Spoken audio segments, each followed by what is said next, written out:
એકલતા તમારા સ્વાસ્થ્ય માટે ખૂબ જ ખરાબ છે. અમુક નિષ્ણાતોએ તો એટલે સુધી કહી દીધું છે કે આ વાત એક દિવસમાં 15 સિગરેટ પીવા જેટલું જ ખતરનાક છે. ભલે આપણે સતત આપણા સ્માર્ટફોન સાથે જોડાયેલા રહેતા હોઈએ, જેમાં એક દિવસમાં સેકન્ડો મેસેજો આવતા હોય છે, પરંતુ તેનાથી આપણને હંમેશા સારું નથી લાગતું. હકીકતમાં તો આ સતત થનારો સંપર્ક આપણા પર ભારે પડી શકે છે. આના કારણે ઘણા લોકો થોડી ઘણી શાંતિ માટે પણ તરસી જાય છે.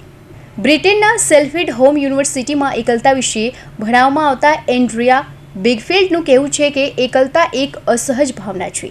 આ ત્યારે પણ પેદા થઈ શકે છે જ્યારે તમે તમારા સંબંધીઓની સરખામણી બીજા સાથે કરો છો અને તમને લાગે છે કે તમારી મિત્રતા એટલી મજબૂત નથી.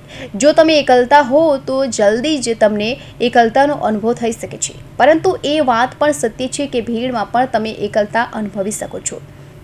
બિગફિલ્ડ ચેતવણી આપતા કહે છે કે એવું અનુભવ કે તમે કોઈના નથી, તમારા સંબંધો એટલા મજબૂત નથી.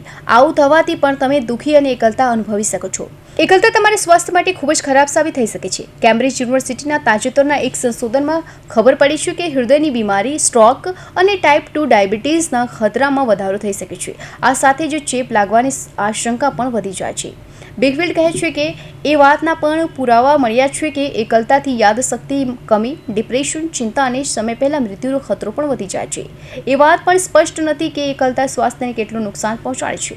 ડૉક્ટરનું માનવું છે કે આવું એટલા માટે થાય છે કે કારણ કે એકલતાના કારણે શરીર પર વધુ તાણ પડે છે અને માનસિક ગતિવિધિ ઘટે છે.